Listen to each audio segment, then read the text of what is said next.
समन्त चक्रवालेषु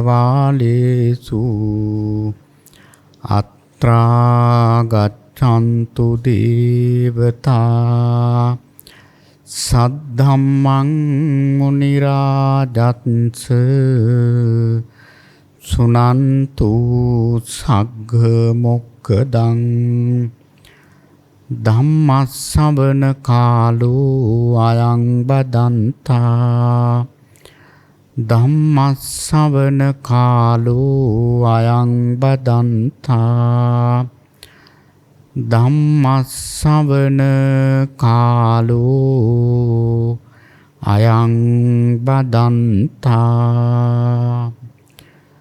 නමෝ තස්ස භගවතු අරහතෝ සම්මා සම්බුද්දස්ස නමෝ තස්ස භගවතු අරහතෝ සම්මා සම්බුද්දස්ස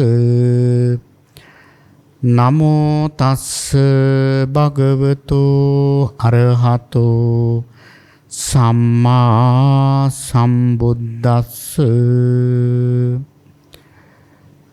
කෝච භික්ඛවේ කාමානං ආදීනවෝති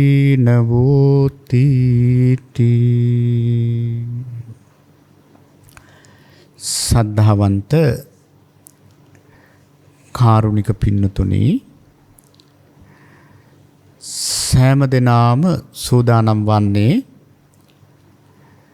මහා කාරුණික ධර්මරාජානන් වහන්සේ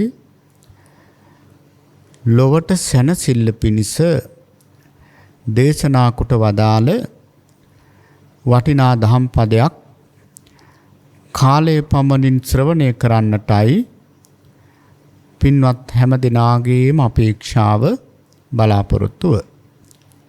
අද ධර්ම දේශනාව සඳහා මාතෘකා ස්ථානයේ තබා ගන්නට යෙදුනේ මජ්ක්‍ධිම නිකායේ මූලපණ්ණාසකේ සඳහන් වන මහා දුක්ඛඛන්ධ සූත්‍රය. සමහර විට මේ සූත්‍ර දේශනාව පින්නතුල අහලා තියෙන්නත් පුළුවන්.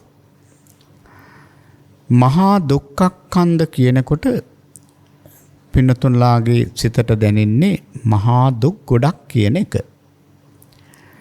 ඉතින් මේ දේශනාව අපේ බුදුරජාණන් වහන්සේ දේශනා කළේ සවැත් නුවර ජේතවන මහා විහාරේ වැඩ ඉන්න කාලේ. භික්ෂුන් වහන්සේලා පිරිසක් පිණ්ඩපාතේ වැඩියා. උන්වහන්සේලා හිතුවට වඩා ඉක්මනට පිණ්ඩපාතේ ලැබුණා.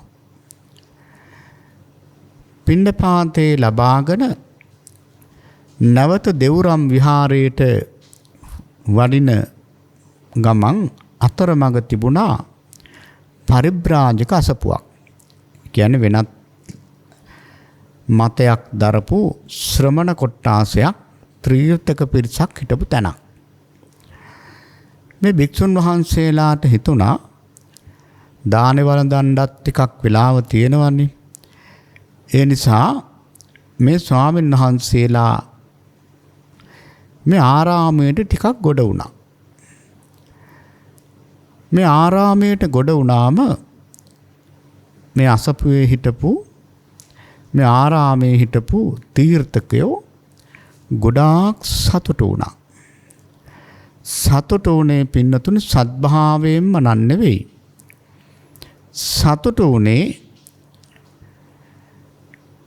ඒ වෙනකොට සවැත් නුවර හිටියා ජනතාව ලක්ෂ 700ක්. ලක්ෂ 700ක් ජනතාව හිටියා. මේ ලක්ෂ 700න් ලක්ෂ 500ක්ම මාර්ගඵලලාභී. කෝටි 7ක් ජනතාව හිටියා. කෝටි 7න් කෝටි 5ක්ම මාර්ගඵලලාභී. ඉතින් අපිට හිතා ගන්නවත් බෑ නේද? ලක්ෂ 500ක් ගිහියෝ මාර්ගඵලලාභීන් කිව්වහම කොහොම තියෙන්නේ නැද්ද සවැත් නුවර? ඉතින් පින්නතුනි අන්න ඒ නිසාම තමයි මේ තීර්ථකයෝ බුදුරජාණන් වහන්සේගේ ශිෂ්‍යයන් ශ්‍රාවකයන් සමග හොඳට සතුටින් කතා කළේ. මෙච්චර ශාවක පිරිසක් සිටින බුදුරජාණන් වහන්සේගේ ප්‍රධානම ශිෂ්‍ය පිරිස නේද මේ අසපුවට ආවේ කියලයි පිළිසඳරේ යෙදුනේ. ඉතින් මෙහෙම කතා කර කර ඉන්නකොට මේ ප්‍රධාන පිරිවැජියා සමග අනිත් අය කියනවා ශ්‍රමණ බවත් ගෞතමයන් වහන්සේ නිතරම කියන දෙයක් තමයි දැන් උන්වහන්සේ වැඩිපුරම කරන්නේ බණ කියන එක. අපිත් එහෙමයි. අපිත් ඉතින් නිරතුරුවම බණ කියනවා අපේ ශ්‍රාවකයන්ට. ශ්‍රමණ බවත් ගෞතමයන් වහන්සේ නිතරම කියන දෙයක් තමයි නිරාගය අවබෝධ කරන විදිහට දකින්න කියලා. ඉතින් අපි කියන්නේ ඒ ටිකමයි. අපි කියන්නේ මේ කාමය අවබෝධ කළ යුතුයි කියලා. ඊළඟට ශ්‍රමණ බවත් ගෞතමයන් වහන්සේ නිතරම කියන දෙයක් තමයි රූපය අවබෝධ කරන විදිහට දකින්න කියලා. ඉතින් අපි කියන්නේත් ඒ ටිකමයි.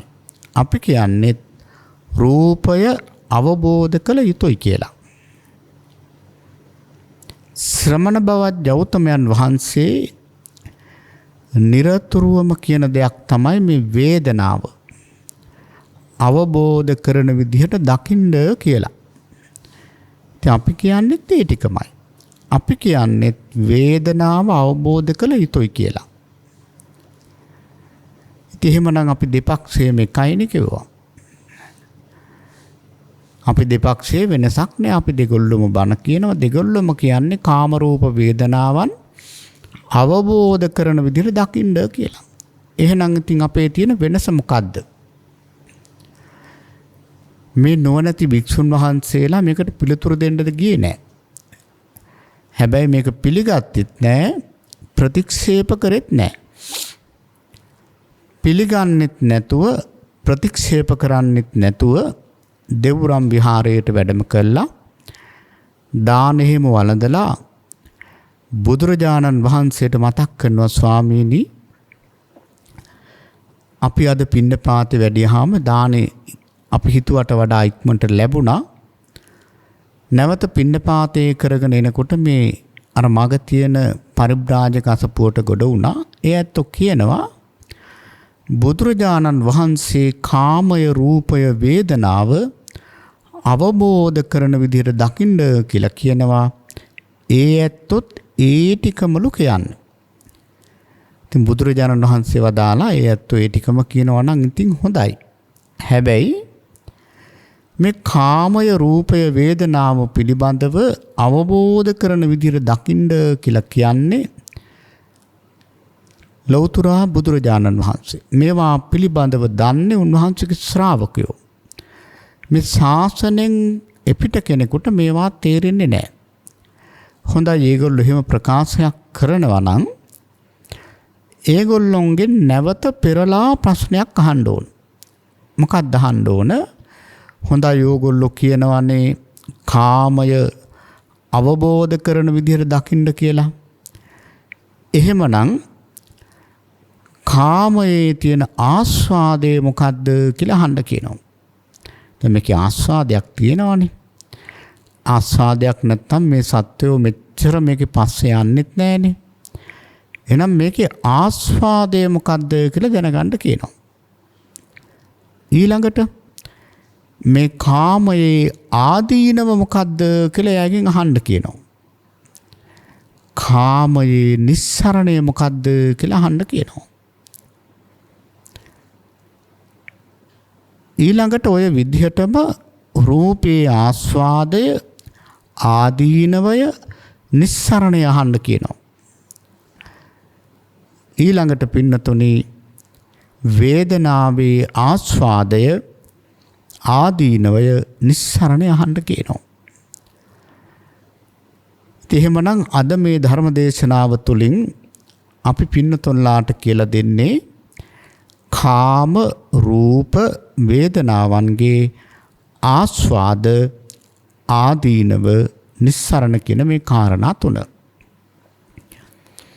එහෙනම් මේ දේශනාව හොඳට ඔළුවට ගන්නට ධර්ම දේශනාවට ප්‍රවේශයක් හැටියට අපි මුලින්ම හිතන්න ඕන කාමය කියන්නේ මොකක්ද කියලා. කාමය කියලා කියන්නේ ඉතින් පින්නතුනි සංකල්පයක්නේ. සංකප්ප රාගෝ පුරිසස්ස කාමෝ. කාමය කියලා කියන්නේ සංකල්පයක්. හැබැයි දැන් කාටත් තේරුම් ගන්න දැන් මේ දේශනාවේ හැටියට අපි හිතමුකෝ කාමය කියන්නේ කැමැත්ත. එතකොට දැන් පින්නතුලා හිතේ තියාගන්න කාමය කියන්නේ මොකද්ද? කැමැත්ත. එහෙමනම් මේ කාමයේ තියෙන ආස්වාදය මොකද්ද? ආස්වාදය තමයි ඇහෙන් දැකිය යුතු. කැමැත්ත ඇති වෙන. ප්‍රිය උපදවන. කෙලෙස් හටගන්න. යම් කිසි රූපයක් තියෙනවා නම් ඒක කාමයේ ආස්වාදය. ඒ කියන්නේ අපේ ඇහෙන් දකින අපි කැමතිම රූප දකිනවා නම් ඒක තමයි ආස්වාදය.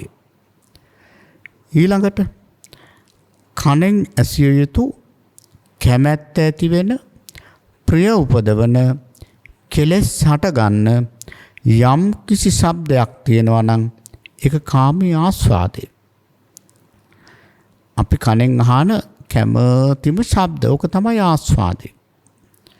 ඊළඟට නාසයෙන් විඳිය යුතු කැමැත්ත ඇති වෙන ප්‍රිය උපදවන කෙලෙස් හටගන්න යම් කිසි සුවඳක් තියෙනවා නම් මේක තමයි කාමයේ ආස්වාදය. ඊළඟට පින්නතුනි දිවෙන් විඳිය යුතු කැමැත්ත ඇති වෙන ප්‍රිය උපදවන කෙලෙස් හටගන්න යම් කිසි රසයක් තියෙනවා නම් ඒක තමයි කාමයේ ආස්වාදය. ඊළඟට කයෙන් විඳිය යුතු කැමැත්ත ඇති වෙන ප්‍රිය උපදවන කෙලෙස් හටගන්න යම් කිසි පහසක් තියෙනවා නම් ඒක තමයි කාමයේ ආස්වාදය. ඊළඟට ඉතින් සිතින් විඳින අපි කැමති අරමුණු වල උනත් කාම ආස්වාදයේ තියෙනවා. එහෙනම් මේ පිළිබඳව වැඩි කියන්න දෙයක් නැහැ.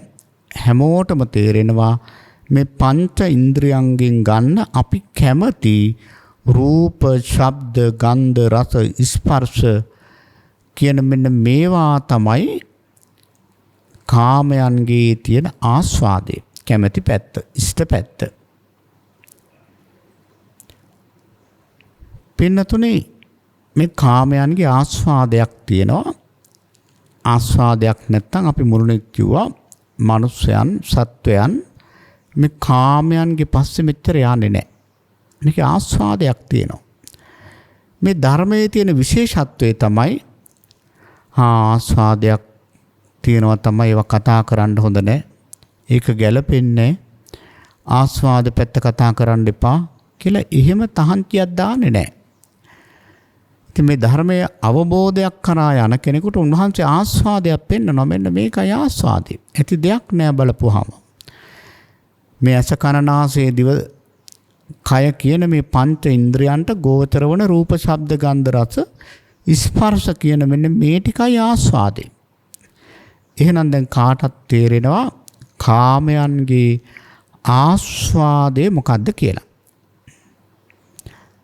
ඊළඟට පින්නතුනේ අපි ටිකක් වැඩියෙන් කතා කරන්න ඕන දේ තමයි කාමයන්ගේ ආදීනව.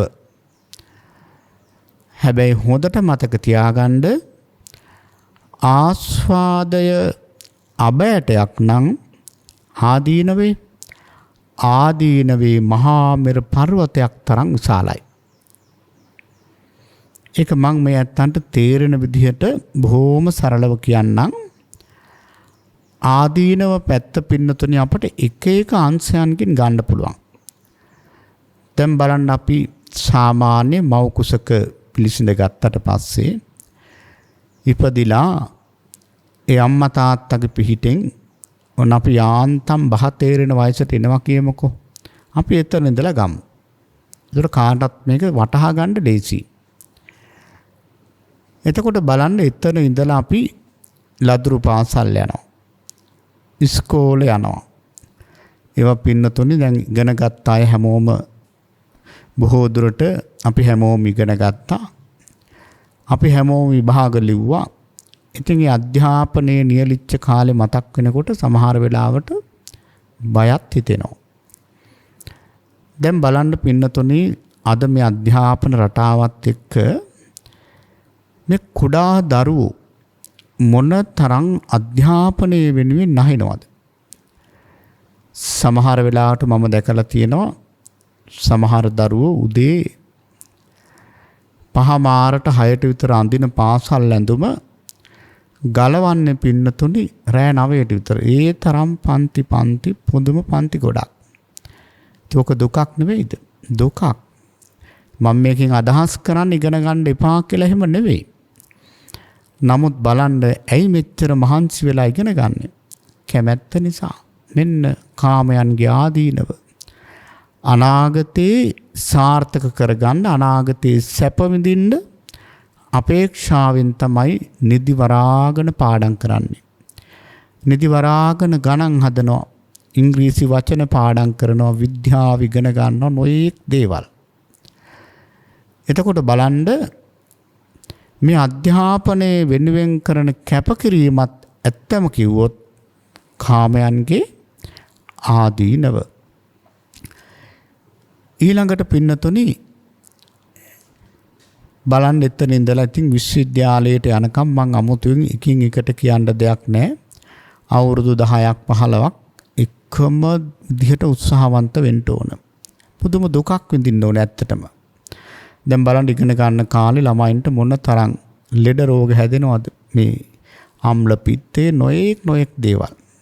ඉතින් මේ හැම එකක්ම පින්නතුනි කාමයන්ගේ ආදීනව නෙවෙයිද? ආදීනව තමයි. දැන් මොකද මේ ජීවිතයේ මේ ලබාපු අධ්‍යාපනය මෙතනින් මැරිලා ගිහිල්ලා ඊළඟ ජීවිතේ උපදිනකොට මාය එකක්වත් නැහැනේ. ආයෙත් මුල ඉඳලා ඉස්කෝලේ යන්න ඕනේ, මුල ඉඳලා විභාග ලියන්න ඕනේ, මුල ඉඳලා ඉඩම් ගන්න ඕනේ, මුල ඉඳලා හැමදේම කරන්න ඕනේ. ඉතින් මේකේ අනිත්‍යතාවයේ ස්වභාවය. ඉතින් එහෙමනම් බලන්න දැන් ඔය විඳින සෑම දුකක්ම පින්නතුනි කාමයන්ගේ ආදීනව. අපි හිතමු ඊට පස්සේ ඔන්න රැකියාවක් ලබා ගත්තා.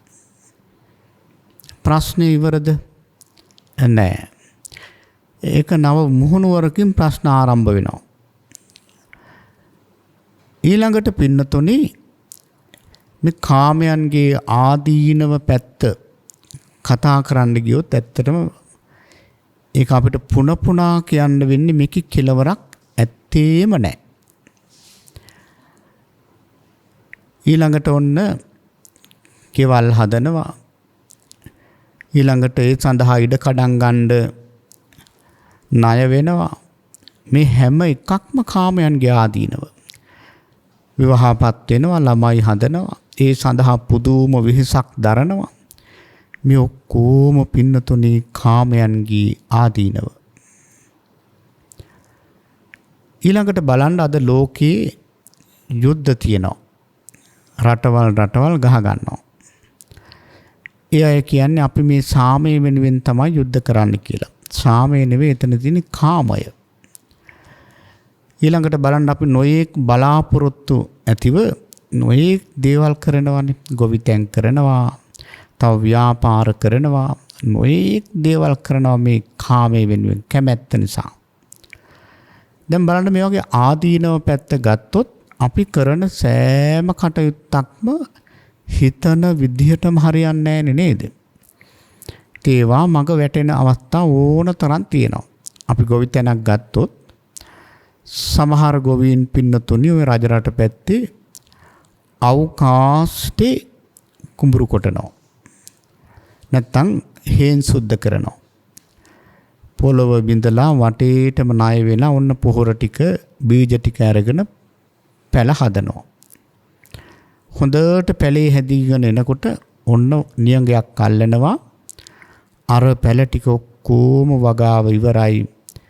ඉතින් ගොවියට කරන්න දෙයක් නැහැ. ඔක්කොම ඉවරයි. ගොවියා වසබනවා. මෙන්න කාමයන්ගේ ආදීනව. ඊළඟට බලන්න පින්නතුනි මේ කාමයන්ගේ තියෙන භයානකකම මම එක එක අංශ පෙන්නන්නේ. දැන් බලන්න අම්මා කෙනෙක් තමන්ගේ දරුවන්ට දක්වන ඒ සෙනෙහස මේ ලෝකයේ තියෙන ලොකුම සෙනෙහවන්තකම. අම්මා කෙනෙක් දරුවන්ට පුදුම ආදරයක් නේ තියෙන්නේ. මේ සෙනෙහවන්තකමත් නැති වෙලා යනවනේ පින්නතුනේ මේ කාමයේ නිසා. බලන්න සමහර අම්මලා තමන්ගේ දරුවෝ දාලා යන්නේ නැද්ද මේ කාමයේ නිසා? යනවා. ඊළඟට බලන්න සමහර වයෝවෘද්ධ අම්මලා තමන්ගේ දරුවන් එක්ක තරහ වෙනවා හරියට හතුරු වගේ. කාමයේ නිසා. සමහර අම්මලා අපට ඇවිල්ලා කියනවා ස්වාමීන් වහන්සේ මේ මගේ අහවල් පුතා මම මැරුණයි කියලා හිතාගෙන ඉන්නේ. මොකද හිතන්න එපා ස්වාමීන් වහන්සේ මට ඒ තරම් එපා වෙලා තියෙන ওই දරුවා. මං දරුවෙක් කියන්නවත් කැමති නැහැ. ඉතින් චුට්ටක් වෙලා අපි කතාව අහගෙන ඉන්නකොට එක්ක ඉඩමක්, එක්ක සල්ලි, එක්ක ගෙයක් වගේ දෙයක්. එතකොට බලන්න මෙච්චර මේ ඇට මිදුළු දක්වා කැවී ගිය මව් සෙනෙහස පවා නැති වෙනවා මේ කාමයේ නිසා. මේ කාමයන්ගේ ආදීනව. ඊළඟට පින්නතුනි මේක කියන්න ගියොත් ඉතින් කෙලවරක්ම නැහැ. ඉතින් එළි වෙනකන් වුණත් මේ ආදීනව පැත්ත කියන්න පුළුවන්. දැන් ඔය මෙලොව වශයෙන් තියෙන ආදීනව ටිකක් අපි කිව්වේ. පරලොව වශයෙන් ගත්තොත් මේ කාමයේ නිසා කොච්චර ආදීනවයක් තියෙනවද? අර ආදිත්‍ය පරියාය සූත්‍රයේ සඳහන් වන්නේ අපි ඇහෙන් රූපයක් දැකලා ඒ රූපේ හා සම්බන්ධව හිත පවත්වමින් ආසාවෙන් ඉන්න වෙලාවක මරණය සිද්ධ වුණොත් කෙලින්ම නිරේ. නැත්තම් තිරිසන් අපායේ. ඉතින් බලන්න මේ කාමයෙන් අපට යහපතක් නම් වෙන්නේ නැහැ මේකේ ආදීනව පැත්ත බැලුවොත්. දැන් බලන්න පින්නතුනි අජාසත් රජුරු අජාසත් මහරජතුමා තමන්ගේ තාත්තා මැරුවනේ කාමයේ වෙනුවෙන් කැමැත්ත නිසානේ මැරුවේ. මේ ලැබෙන්න තිබිච්ච රජකමක් පිළිබඳව හදිස්සි වෙලා කාමයේ ඇති වෙලා සෝතාපන්න වෙච්ච තාත්තා මැරුවා. හැබැයි පසු කාලයේ මේ මහරජුරවන්ට මහා කල්යාණ මිත්‍ර ඇසුර ලැබුණා බුදුරජාණන් වහන්සේගේ. හැබැයි ඉතින් එතකොට කෝච්චිය ගිහිලා ඉවරයි. නමුත් මෙතුමා බොහෝම සද්ධාවන්තයෙක්. දැන් බුදුරජාණන් වහන්සේ පිරිනුවන් පෑවට පස්සේ පළවෙනි සංගායනාව පවා පැවැත්වුවේ මෙතුමාගේ මූලික දායකත්වයෙන්. ඉතින් අජාසත් මහරජුරු පුදුම විදිහට පින්නතුනි හරීම කැමැත්තෙන් බණ අහන්න එනවා. බණ අහනවා. බණ අහනකොට අත් දෙක නළලේ තියාගෙන සද්ධාවෙන් බණ අහනවා. ඉතින් මේ සදහැවත්කම නිසාම බුදුරජාණන් වහන්සේ තානාන්තරයක් දුන්නා. මගේ පුහුදුන් ශ්‍රාවකයන් අතුරෙන් සද්ධාව වැඩිම කෙනා තමයි මේ අජාත සත්තු මේ අජාසත්. දවසක් මේ අජාසත් රජුරු බුදුරජාණන් වහන්සේගෙන් බණ අහනවා. එදා තථාගතයන් වහන්සේ වදාළේ සාමාන්‍ය ඵල සූත්‍රය. සමන ඵල පිළිබඳව විස්තරයක්. රජුරු අත් දෙක නල්ලේ තියාගෙන බණ අහනවා. බණ අහලා මේ මහ රජුරු පින්නතුනි හිස්සති නැගිටලා යනවා. ඒ කියන්නේ මාර්ගඵලයක්වත් නැහැ. ඉතින් ගියාට පස්සේ බුදුරජාණන් වහන්සේ කියන බලන්න මහණෙනි මේ රජුරු අද තාත්තා මරලා ආනන්තරීය පාප කර්මය කරගෙන හිටියේ නැත්තම් අද මේ දේශනාව කෙලවර වෙනකොට මෙතුමා මගඵල නිවන් අවබෝධ කරනවා. නමුත් බලන්න මේ කාමයන්ගේ තියෙන ආදීනව දැන් මම මේ බණ කියන වෙලාවෙත් අජාසත් රජුරු ලෝකුඹු නිරේ දුක් විඳිනවා. මෙන්න කාමයන්ගේ ආදීනව. මෙච්චර සද්ධාාවක් තිබිච්ච ප්‍රථම සංගායනාව පැවැත්වන්නට මූලික දායකත්වයේ දරපු අසීමිත සද්ධාාවක් තිබිච්ච මේ මහරජුරෝ මේ කාමය නිසා මේ මොහොතේ ලෝකුඹු නිරේ දුක් විඳිනවා. මෙන්න කාමයන්ගේ ආදීනව. ඊළඟට පින්නතුනි අපි දේවදත්ත ස්වාමීන් වහන්සේ ගත්තොත් ඒත් බලන්නකෝ. දේවදත්ත ස්වාමීන් වහන්සේ අද වුණත් සාමාන්‍යයෙන් කෙනෙක් වැරදි කරනවා නම් අපි කියන්නේ මහා දේවදත්තයා කියලානේ. හැබැයි දේවදත්ත හාමුදුරුවෝ ඇත්තටම පින්නතුනි මුල් කාලේ හොඳට ප්‍රතිපත්ති පිරුවා. සිල් ගුණ පිරුවා. හොඳට ප්‍රතිපත්ති පිරුවේ නැත්තම් කොහොමද පංච අභිඥා අට සමාපatti පුදවන්නේ? දේවදත්ත හාමුදුරන්ට අභිඥා තිබුණා. උඩින් පවා යන්න පුළුවන්කම තිබුණා. එතකොට බලන්න දේවදත්ත හාමුදුරන්ට එච්චර දක්ෂතාවයක් තිබිලා පසු කාලයේ දේවදත්ත හාමුදුරන්ට බුද්ධත්වයේ පිළිබඳව කාමය ඇති වුණා. කෙනෙකුට බුදු වෙන්න හිතෙනවා නම් ඒක හොඳයි. හැබැයි ඒ බුද්ධත්වයට යන වැඩපිළිවෙලක් තියෙනවා. දස පාරමිතාවන්, උපපාරමිතාවන්, පරමත්ත පාරමිතාවන් පුරලා බොහෝම වීරියෙන් යා යුතු ගමනක්. එහෙම නෙවෙයි දේවදත්ත හාමුදුරන්ට හිතුනේ බුදුරජාණන් වහන්සේ විනාශ කළා එයා බුදු වෙනවා කියලා හිතුණා. බලන්න මෝහයේ හැටි. ඒ නිසාම බුදුරජාණන් වහන්සේ විනාශ කරන්න නොයේක් දේවල් කළා. අන්තිමට ගිජ්ජකූට පර්වතයට කිල්ලර ගල් පෙල්ලලා තථාගතයන් වහන්සේගේ දුෂ්ට සිතින් ලේසොලවලා පින්නතුනි ආනන්තරීය පාප කර්මයක් කරගත්තා. ඒ විතරක් නෙවෙයි සංඝයා ભેද කළා, සංඝයා දෙකට කඩලා සංඝ ભેදයක් කරගත්තා.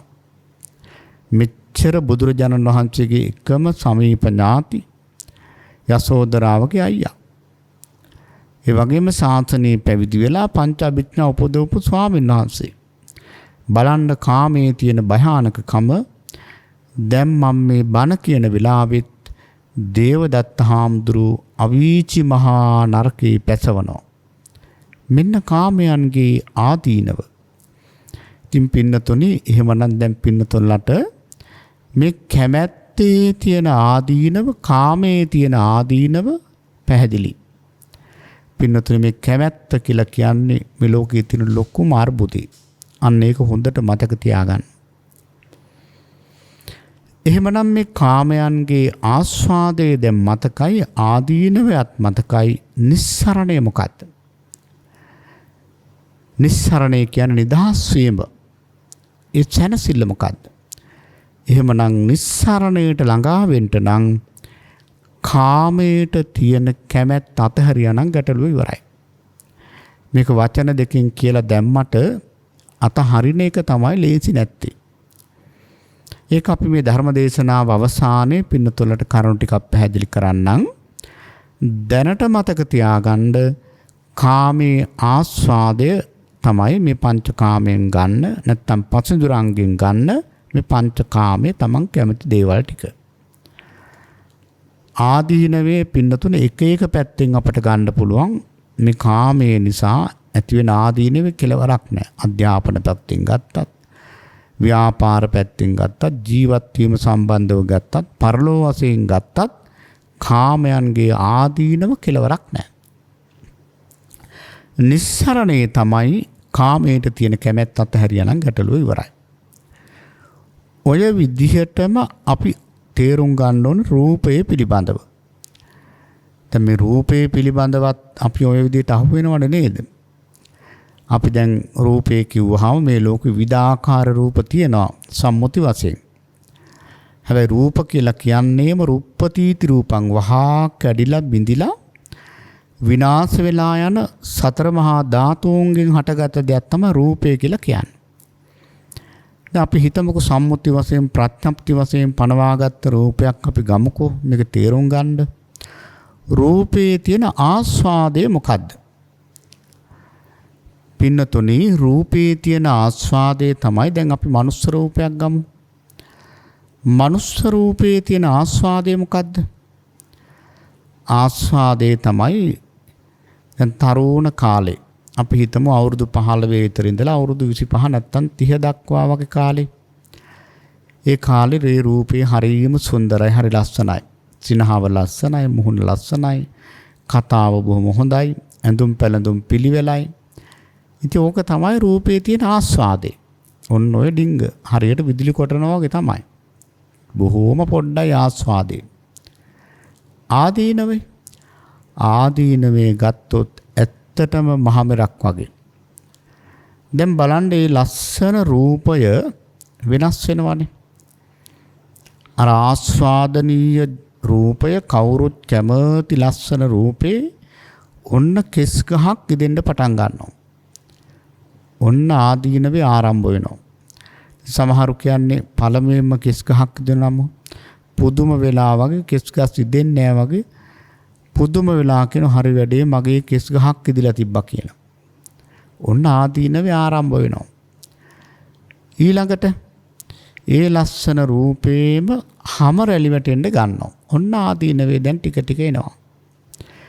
ඊළඟට ඒ ලස්සන රූපේටම බෙහෙත් අහුරක් බොන්න වෙනවා. එක ලෙඩ. ඊළඟට ඒ ලස්සන රූපේටම ධනිස් සමාරු වෙනවා. ඔන්න ආදීනව. ඒ ලස්සන රූපේටම පින්නතුනි අඩි 10ක් යාගන්න බෑ, හති එනවා. පඩිපෙලක් නගින්න බෑ. මෙන්න රූපේ ආදීනව.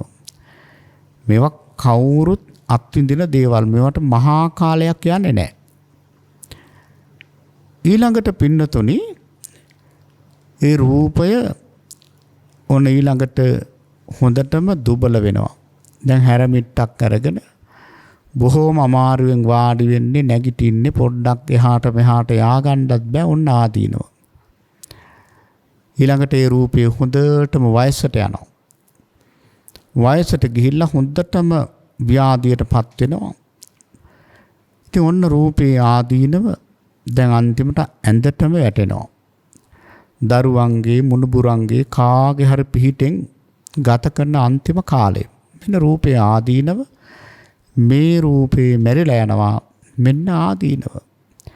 මැරිලා ගියාට පස්සේ ඕක වැළලුවේ නැත්තම් පිලිස්සුවේ නැත්තම් මොකද වෙන්නේ? පින්නතුනේ මේක කුණු වෙනවා, ඕජස් ගලනවා, පලාතෙන්න බැරි තරම් දුගදක් හමනවා. මෙන්න රූපේ ආදීනව. දැන් බලන්න අපි කෙනෙක් මැරුණාම ඔය හොඳ පෙට්ටියක සතප්පෝලා අපි ආදාහනාගාරයට ගෙනිච්චම ඉතින් එක ස්වල්ප වේලාවයි. ඒගොල්ලෝ කියනවා හෙට උදේට එන්න මේක නිවුණාට පස්සේ අලු ටික අරන් යන්න. ඔන්න බලන්න රූපේ තියෙන ආදීනව. අපි මේ පැත්ත හිතනවද? අපි මේ පැත්ත හිතන්නේ නැහැ. එහෙම නෙවෙයි පින්නතුනේ, අපි ටිකක් මේ පිළිබඳව හිතන්න ඕන. දැන් බලන්න මේ අනිත්‍ය සංඥාව පුරුදු කරනවා කියලා කියන්නේ ලොකු දෙයක්. ආත්ම සංඥාව ගලවන්න, සක්කාය දිට්ඨිය කඩන්න මේ අනිත්‍ය සංඥාව තරම් හොඳ බෙහෙතක් නැහැ. එහෙමනම් අපි මේක හොඳට තේරුම් ගන්න ඕන. පින්නතුනි මතක තියාගන්න රූපේ ආදීනව ගත්තොත් කෙලවරක් නැහැ. ඉතින් මේක තේරුම් ගන්න මහා ලොකු දෙයක් නෙවෙයි. දැන් අපේ ජීවිතේ අවුරුදු 100ක් කියලා හිතන්නකෝ. අවුරුදු 100ක් ආයුෂ ඇතුව ඉපදුනොත් දවස් 30000ක් හම්බෙනවා. දෙයනේ දින 30000යි උපරිම හම්බෙන්නේ. 36000ක් තියෙනවා. ඉතින් නමුත් අද කාලේ හැටියට අවුරුදු 100ක් ජීවත් වෙන කෙනෙක් නැහැනේ. එතකොට ඔක අවුරුදු 10න් 10ට කැඩුවොත් දැන් පළවෙනි අවුරුදු 10 මන්ද දශකයේ කියලා කියනවා. මේ ලදරුවාට මේ ලෝකයේ පිළිබඳව කිසි වැටහීමක් නැහැ. දෙමව්පියන්ගේ පිහිටෙන් ගත කළා. ඊළඟට නිතරම ප්‍රශ්න අහන්න පෙළඹෙනවා. මොකක් හරි දැක්කොත් තාත්තේ අර මොකද්ද? ඇයි එහෙම වෙන්නේ? ඒ මොකද එහෙම කියන්නේ? ඉතින් නිතරම පොඩි අය අහන ප්‍රශ්න බලන්න. ප්‍රශ්න වලට මැදි වෙලා මන්ද දශකයේ ගෙවිලා යනවා. දන්නේම නැහැ. ඊළඟට ක්‍රීඩා දශකයේ අර පටු අදහස් නැති වෙලා ඔන්න ක්‍රීඩා පිළිබඳව පුළුල් අදහස් ඇති වෙන කාලය. ඊළඟට පින්නතුනි ක්‍රමානුකූලව ජීවිතේ සරසන්න රූමත් වෙන්න දඟලනවා. ඊළඟට හොඳ බලයක් කායික බලයක් එනවා. ඊළඟට හොඳට ප්‍රඥාගෝචරව වැඩ කරන අවුරුදු 50 වගේ වෙනකොට ඊළඟට ක්‍රමානුකූලව Taman දන්නේත් නැහැ Tamanගේ කොන්ද නැමෙන්න පටන් ගන්නවා. ඊළඟට ඒ පටන් ගත්ත නැමීම තවත් නැමෙන්න ගන්නවා. හායන දශකේනකොට අවුරුදු 70 පටන් ගන්නකොට පින්නතුනි ඔන්න ඔක්කොම Tamanට තේරෙනවා. දැන් ඉතින් හැම රැලි වැටිලා යා ගන්න බෑ දත් වැටෙනවා. ඉතින් Tamanට තේරෙනවා Tamanට වෙලා තියෙන දේ. ඊළඟට සිහිමුලාවෙන් ගත කරන්නේ මොහොමුහ දශකයේදී. ඊළඟට සිහිමුලාව කියන්නේ Taman කියන්න කරන්න යන දේවල් හරියට කර කියා ගන්න බෑ. එහෙම කාලයක් අපි හැමෝටම වෙනවා. ඊළඟට සායන දශකයේ අන්තිමටම ගත කරන කාලය. එතකොට බලන්න මේක බොහෝම අපි හැමෝටම හිතනවා නම් පින්නතුනේ මේකේ තියෙන අස්තීර ස්වභාවය හොඳට තේරෙනවා. එහෙනම් මේක තමයි රූපේ තියෙන ආදීනව.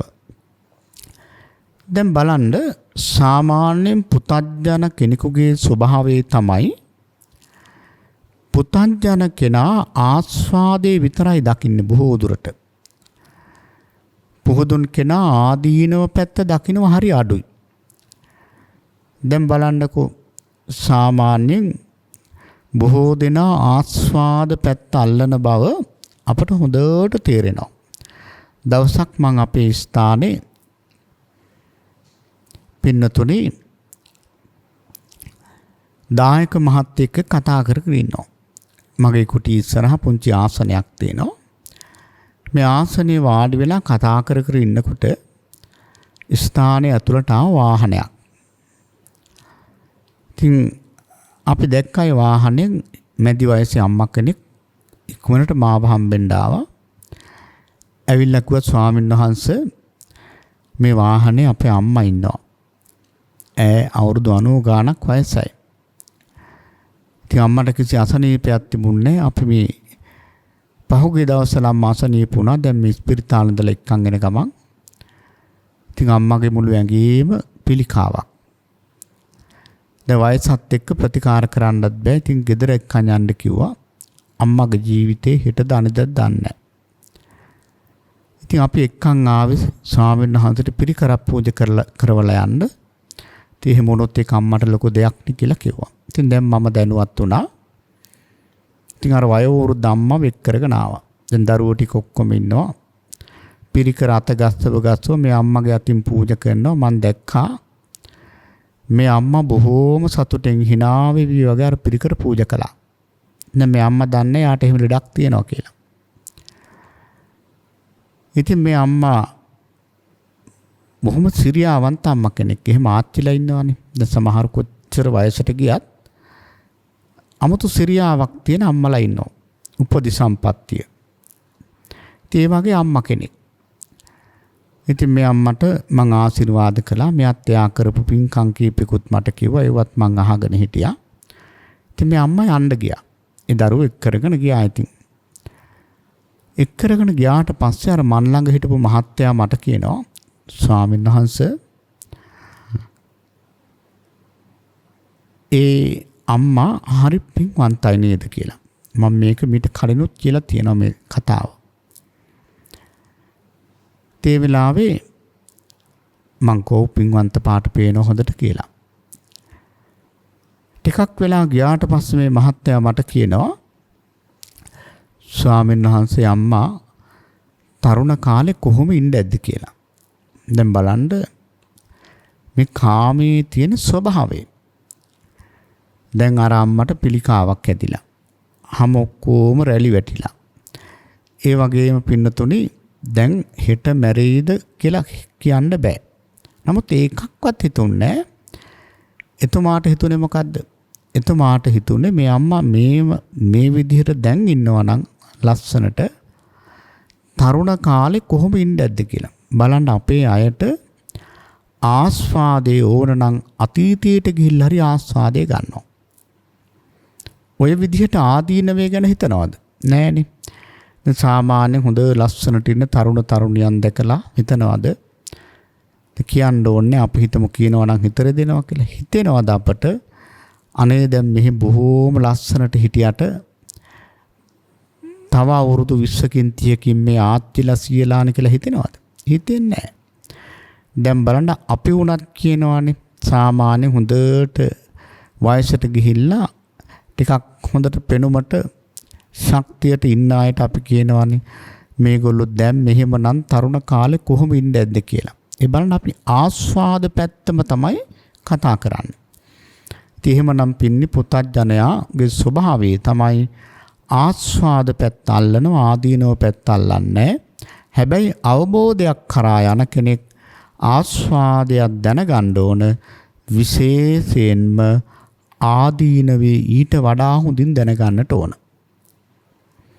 නිස්සරණේ තමයි රූපයට තියෙන කැමැත්ත අතහැරියානම් ගැටලුව ඉවරයි. ඊළඟට පින්නතොනි වේදනාව. වේදනාවේ තියෙන ආස්වාදයක් ආදීනවයක් තියෙනවා නිස්සරණයක් තියෙනවා. වේදනාව කියලා කියන්නේ දැන් අපි නම් ওই වචනේ බොහෝ දුරට පාවිච්චි කරන්නේ දුක් විඳිනවට. හැබැයි මෙතන වේදනාව කියලා කියන්නේ විඳිනවට. මොනවද විඳින්නේ? සැප විඳිනවා, දුක් විඳිනවා, මධ්‍යස්ථ වේදනා විඳිනවා. මෙන්න මේ විඳීමට කියනවා වේදනාව කියලා. එතකොට බලන්න මේ වේදනාවේ තියෙන ආස්වාදය මොකද්ද? පින්නතුනි වේදනාවේ ආස්වාදයේ හැටියට බුදුරජාණන් වහන්සේ මේ පංචකාමයේ පෙන්වන්නේ නැහැ. පංචකාම සම්පත්තිය ඒකෙන් ලබන සැප වේදනාවේ ආස්වාදයේ හැටියට පෙන්වන්නේ නැහැ. මොකද එහෙමවත් මෙතන පෙන්නලා නැහැ. උන්වහන්සේ වේදනාවේ ආස්වාදයේ හැටියට පෙන්වන්නේ පළවෙනි, දෙවෙනි, තුන්වෙනි, හතරවෙනි, පස්වෙනි ධ්‍යාන පහ. එතකොට බලන්න මේ ධ්‍යාන තමයි වේදනාවේ ආස්වාදයේ හැටියට පෙන්වන්නේ. ධ්‍යාන කියලා කිව්වහම කවුරුත් බය වෙන්න ඕන නෑ. ධ්‍යාන කියලා කියන්නේ මොකද්ද? පින්නතුනි ධ්‍යාන කියලා කියන්නේ අපි මෙහෙම හිතමු. දැන් යම් කිසි අම්මා කෙනෙකුට හරි තාත්තා කෙනෙකුට හරි භාවනාවට කැමැත්තක් ඇති වෙනවා. ඉතින් භාවනා කරනවා හොඳට නීවරණයටපත් කරගෙන ආනාපාන සති කර්මස්ථානේ හරි ඒ අරමුණේම හොඳට ඉන්න පුළුවන්. සියුම්ම එක හොඳට වැටහෙනවා, සීය හොඳට වැඩ කරනවා. ඒ කර්මස්ථානයේ තුලම පැයක් දෙකක් සමාධියකට සමවැදුන ආකාරයෙන් ඉන්න පුළුවන් නම් අපි හිතමුකෝ දැනට ඒක ධ්‍යානයක් කියලා. එතකොට ඔය සැපයට යම් කිසි කෙනෙක් ඔය සැපේ විඳින්න අවස්ථාව ලැබුණොත් පින්නතුනේ ඒක යාට ලොකු ආස්වාදයක්. ඔය කෙලෙස් වලින් පින්නතුනේ සැපයක් විඳින්න බෑ. අපි සාමාන්‍යයෙන් හිතනවා මේ කෙලෙස් වලින් තමයි සැප ලැබෙන්නේ කියලා. නෑ, එතන මහා දුකක් තියෙන්නේ. කෙලෙස් අයින් කරලා නිකෙලෙස් වුණාට පස්සේ తాවකාලිකව හරි එතන මහා පුදුම සාමයක් සැනසෙල්ලක් තියෙනවා. අන්න ඒ නිසා තමයි බුදුරජාණන් වහන්සේ වදාළේ කාමයන්ගේ ආස්වාදයේ තමයි වේදනාවේ ආස්වාදයේ තමයි මෙන්න මේ ධ්‍යාන සැපය. නැත්තම් නිරාමිස සමාධිය. ඕක තමයි වේදනාවේ ආස්වාදය. ආදීනවේ කියලා කියන්නේ ඒ වේදනාවත් හැමදාම තියන්නේ නැහැ නේද? එහෙමනම් ධ්‍යාන සැපේ හැමදාම තියෙනවා නම් අපිට ඉතින් නිවන් දකින්න ඕනත් නැහැ. ධ්‍යානයක් උපදව ගත්ත පැත්තකටලා හිටියා. නෑ, ඒකත් පිරිහෙනවා. එහෙමනම් පින්නතුනි ධ්‍යානයත් පිරිහෙනවා නම් ඒ පිරිහීම තමයි ආදීනවේ කියලා මෙතන කියන්නේ. නිස්සරණය මොකද්ද? නිස්සරණය තමයි මේ ධ්‍යානයට තියෙන කැමැත්ත අතහැරියා නම් ගැටලුව ඉවරයි. දැන් බලන්න මේ ධ්‍යානයකට බැඳිලා ධ්‍යානය තුලම හිටියොත් ඉතින් කල්ප ගණන් බ්‍රහ්ම ලෝකවල ඉන්න වෙනවා. එහෙම නෙවෙයි එතන හැමදාම ඉන්නත් බෑ. එතනින් නැවත අපායට වැටෙන්නත් පුළුවන්. ඉතින් එහෙමනම් ධානයට තියෙන කැමැත්තත් අතහැරියොත් ගැටලුව ඉවරයි. එහෙමනම් දැන් මේ දේශනාව තුළින් පින්නතුල්ලාට ඊටාම හොඳට පැහැදිලි වුණා අපට තියෙන ලොකුම ප්‍රශ්නය ලොකුම අර්බුදය තමයි මේ කැමැත්ත. හැබැයි සාමාන්‍යයෙන් පුතත්ජන කෙනා හරියම කැමතියි මේ කැමැත්ත කියන වචනයටත් කැමතියි. හැබැයි බුදුරජාණන් වහන්සේ දේශනා කරන්නේ මහණෙනි මේක තරම් අර්බුදකාරී වචනයක් දෙයක් ලෝකේ තවත් නැහැ. මට මතක් වෙනවා සරියුත් මහරහතන් වහන්සේ වදාළ ලස්සන උපමාවක්. සාරිපුත්‍ර මහරහතන් වහන්සේ වදාරනවා එක අවස්ථාවක එක සිටුවරයෙක් එක්ක තරහ වෙනවා සාමාන්‍ය දුප්පත් මිනිස්සෙක් කම්කරුවෙක්. මේ කම්කරුවා දැන් මේ තරහව බද්ධ වෛරයක් බවට පත් කරගෙන මෙයා හිතනවා මං කොහොම හරි ඔය සිටුවරයා මරනවා. හැබැයි එහෙම හිතුවට සිටුවරයා ළඟට කිට්ටු වෙන්නවත් බෑ. මෙයා මොකද කරන්නේ? සිටුවරයාගේ තියෙන ලොකු වත්තක්. මේ වත්තේ වැඩට යනවා. බොහෝම පිරිසුදු වැඩ කරනවා. හරිම දක්ෂයි වැඩට. නීට් එකට වැඩ කරනවා. දවසක් සිටුවරයා වත්තට එනකොට බොහෝම පිරිසුදුයි වත්ත. අහනවා කවුද මේ?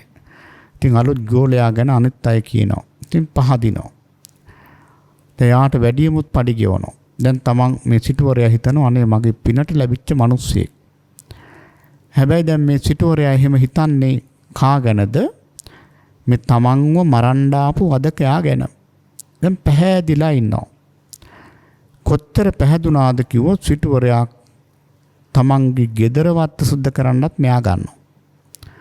ගෙදර වත්තත් ඉතාම හොඳට පිරිසුදු තියා ගන්නවා. සිටුවරයා තමත් පහදිනවා. මෙයාගේ දක්ෂකම කොහොමද? හිමීට ගේ ඇතුළටම රිංගනවා. ගෙටත් යනවා. දැන් ගෙදර පාලනේ ඔක්කොම වෙන්නේ මෙයා අතින්. සිටුවරයා නිතර කියනවා හිතනවා මේක නම් මගේ පිනට ලැබිච්ච සේවකෙක්. හැබැයි දැන් මෙයා පහදින්නේ කාටද? වදකේකට. සිටුවරයා ඒක දන්නේ නැහැ. අන්තිමට කොතරද කිව්වොත් සිටුවරයාගේ විශ්වාසවන්තම සේවකයා. සිටුවරයා නිදා ගන්නකොට ඒ වගේම නිදන කාමරය සුද්ධ කරන්නේ ඇඳට ඇතිරිලා දාන්නෙත් දැන් මෙයා. සිටුවරයා කොතර මේ මිනිස්සයා විශ්වාස කළාද කිව්වොත් මෙයා ගෙදර ඉන්න වෙලාවට ගේ ඇතුලේ ඉන්න වෙලාවකට සිටුවරයා තමන්ගේ කාමරේවත් වහ ගන්න නිදා ගන්නකොට.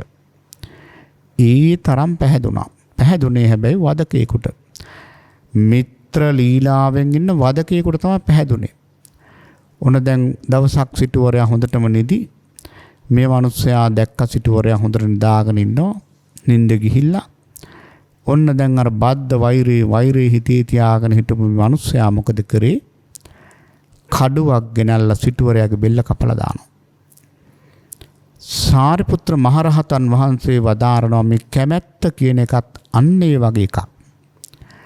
අපි බොහෝම කැමැත්තෙන් කැමැත්ත වැළඳගත්තට හරියට ළඟ ඉන්න මිත්‍ර ලීලාවෙන් ඉන්න වදකෙක් වගේ. දැන් බලන්න අපි කැමති වස්තුන් බදාගෙන ඉන්නවා. බලන්න පින්නතුනේ ඔය දෙයක් මැරෙන වෙලාවේ සිහි වුණොත් තමන්ගේ ගෙදරට තමන් කැමති. ඒකට උපාදාන වශයෙන් බැඳලා ඒක සිහිපත් වුණොත් කෙලින්ම නිරේනේ. ඉතින් බලන්න මිත්‍ර ලීලාවෙන් ඉන්න වදකෙක් වගේ තමයි කැමැත්ත. එහෙමනම් මේ කැමැත්ත නැති කරන වැඩපිළිවෙලක තමයි අපි නියැලලා ඉන්නේ. කැමැත්ත අපට නැති කරගන්න පුළුවන් වුණොත් අපට මහා සැනසෙල්ලක් හදාගන්න පුළුවන්. එහෙමනම් ඒ කැමැත්ත නැති කරන්නට අපි මූලික වශයෙන් ප්‍රාථමික වශයෙන් කළ යුතු වැඩපිළිවෙලක් තියෙනවා. මුලින්ම පින්නතුනේ අපි සීලවන්තකම හදාගන්න ඕන. ඊට කලින් හොඳට ශ්‍රද්ධාව වැඩෙන විදිහට බණ අහන්න ඕන. සීලවන්තකම හදාගෙන මේ නීවරණ ටික ටිකක් යටපත් කරගන්න ඕන. නීවරණ යටපත් කරගෙන පින්නතුනි ඊළඟට අපි ටිකක් ඒ සඳහා භාවනා කරන්න ඕන. ඊළඟට මේ තිලක්ෂණ භාවනාව මේ ආයතන සම්බන්ධව අනිත්‍ය දුක්ඛ අනාත්ම කියන මේ තිලක්ෂණය හොඳට දකින්න ඕන. ඒ තුළින් තමයි අපිට ක්‍රමානුකූලව මේ ආශාව ගලවන්න පුළුවන්කම ලැබෙන්නේ. එහෙමනම් අපේ පින්වත් හැම කෙනෙක්ම මේ ධර්ම මාර්ගයේ හරියට යෙදුනොත් ඒකාන්තයෙන් අපට සැනසෙල්ල හදාගන්න පුළුවන්. ඉතින් මේ සඳහා අප්‍රමාදී වීම අත්‍යවශ්‍යයි. අපි හිතන්න ඕන මේක තමයි ලැබිච්ච අවසාන අවස්ථාව. අන්තිම බස් එක කියලා හිතන්න. මොකද මේ ලැබිච්ච අවස්ථාව සුළුපටු අවස්ථාවක් නෙවෙයි. ඒ නිසා අපේ පින්වත් හැම දෙනාටම මේ සසරින් එතර වන්නට මේ කාමයන්ගේ අපි ගොඩාක් දුරට අහු වෙන මේ කාමයන් පිළිබඳව මේ ආස්වාදයේ දැනගමු. ආදීනව අපි දැනගත්තා. නිස්සරණයත් අපි දැනගත්තා.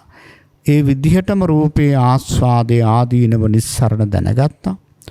වේදනාවේ ආස්වාද ආදීනව නිස්සරණ අපි ඒකාන්තයෙන් දැනගත්තා.